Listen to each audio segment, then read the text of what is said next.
12월 20일 수요일 새벽입니다. 오늘 기도하실 말씀은 욥기 42장입니다. 욥기 오늘로 마지막 시간이지요.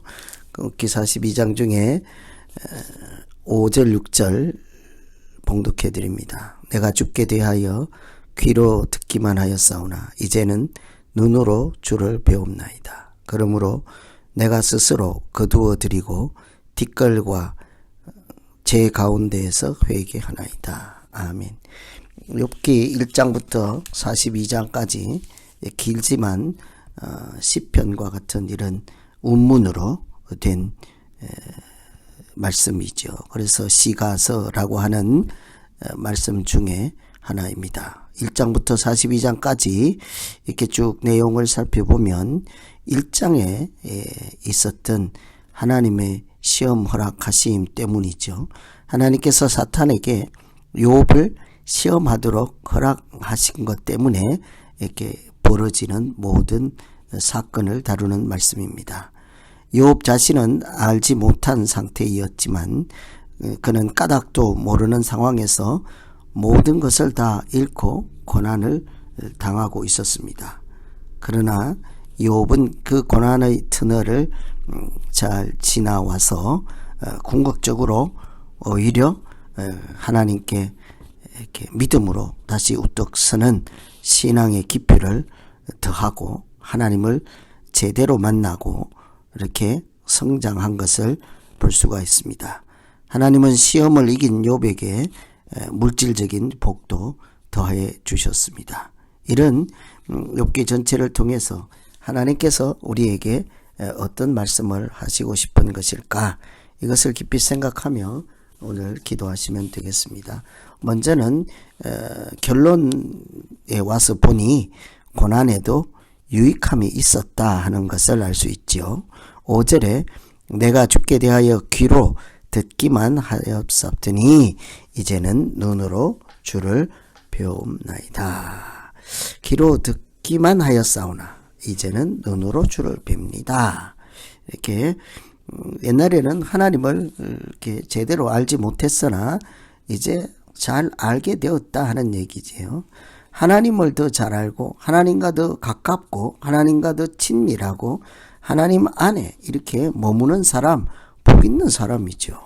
하나님을 오해하고 내가 생각했던 하나님과 다르면 이렇게 떨어져 나가고 하나님을 비난하고 그래서 스스로 시험이 들고 실족하고 넘어지는 사람들이 있지 않습니까? 우리 주변에 이렇게 스스로 넘어지는 사람들이 많지요. 삶의 정황을 잘 알지 못하고 상대방에 대한 정확한 정황을 파악하지도 않은 채 자기 지레짐작이나 자기 생각에 갇혀서 이렇게 사실과 다르게 넘어질 때가 있죠. 왜냐하면 이렇게 완전하지 않기 때문입니다. 그래서 한쪽만 바라보고 전체를 알지 못한 상황에서 실족하는 일이 사람 사이에도 많이 있죠. 마찬가지로 하나님에 대해서도 우리가 이렇게 어느 정도 조금만 알고는 나와 다르면 그런 하나님 필요 없다, 못 믿는다, 하나님 아니다, 그건 하나님 말씀도 아니고 하나님 생각도 아닐 것이다. 그래서 하나님과 다른 방향으로 흘러갈 수가 있죠. 그런데 욥을 보면 고난을 이기고 나서 이렇게 귀로 듣는 수준에서 눈으로 보는 수준까지 이렇게 확장이 된 거죠. 이 자체가 은혜예요. 이 자체가 고난이 가지고 온 유익함이죠. 하나님에 대해서 잘 알게 되고 자기 믿음을 돌아보고 이렇게 스스로 회개할 일이 없다, 의인이다, 친구들에게 나 죄 없다 하던 사람이 하나님 앞에 회개하나이다 이러잖아요. 죄인이라서 하나님 앞에 회개하겠습니까? 사람이 하나님 앞에 서서 고개를 빳빳이 들고 나는 의인이요 할 사람이 어디 있냐고요. 하나님 앞에는 무조건 죄인입니다. 이겠지요. 이렇게 신앙은 저절로 되는 것이 아니라 하나님의 손에 의해서 수많은 과정을 거치며 고난과 시련을 통하고 연단과 인내도 지나서 이렇게 하나님께서 만들어주시는 작품과 같은 거예요. 믿음 생활. 하나님은 감당하지 못할 시험을 허락지 않고 우리를 그 대신 고난을 통해서 자라게 하시고 하나님과도 친밀하게 하나님의 자녀로 살아가는 길에서 이탈하지 않고 은혜 가운데 머물도록 지키시고 인도하는 줄로 믿습니다. 두 번째는요, 시험을 주기도 하지만 복을 주신다는 거예요. 하나님 우리에게 시험만, 어려운 고난만 주는 것이 아니지요. 그래서 우리 10절 한번 보면 욥이 그의 친구들을 위하여 기도할 때 여호와께서 욥의 공경을 돌이키시고 여호와께서 욥에게 이전 모든 소유보다 갑절이나 주신지라. 욥은 하나님 허락하에 사탄이 그의 소유를 다 빼앗고 망하게 했습니다. 자녀들의 생명까지도 다 뺏어갔습니다. 그러면서 누리던 은혜나 복은 온데간데 없고 당할 수 없는, 견딜 수 없는 고통을 이렇게 이겨야만 했죠. 그런데 그 고난이 끝나고 나서 하나님께서 복을 갑절로 주셨다고 합니다. 그런데 오늘 한 가지 눈여겨볼 것은 그의 친구들 위하여 기도할 때라고 해요. 친구들이 와서 비난만 하고 아무 도움도 되지 않는 원수 같은 친구들이죠. 그런데 원수를 사랑하라, 이웃을 사랑하라 했던 하나님 말씀처럼 욥이 그들을 위해서 기도할 때 하나님께서 욥에게도 은혜를 주시고 친구들을 위한 기도도 응답해 주셨을 것입니다. 이처럼 시험을 통한 욥에게 하나님께서 복을 주셨습니다. 그래서 시험을 이긴 그 자체가 하나님께 큰 영광이 되게 하였습니다. 욥이 갑절의 복을 받지 않았다 할지라도 사탄이 볼 때 어떻습니까?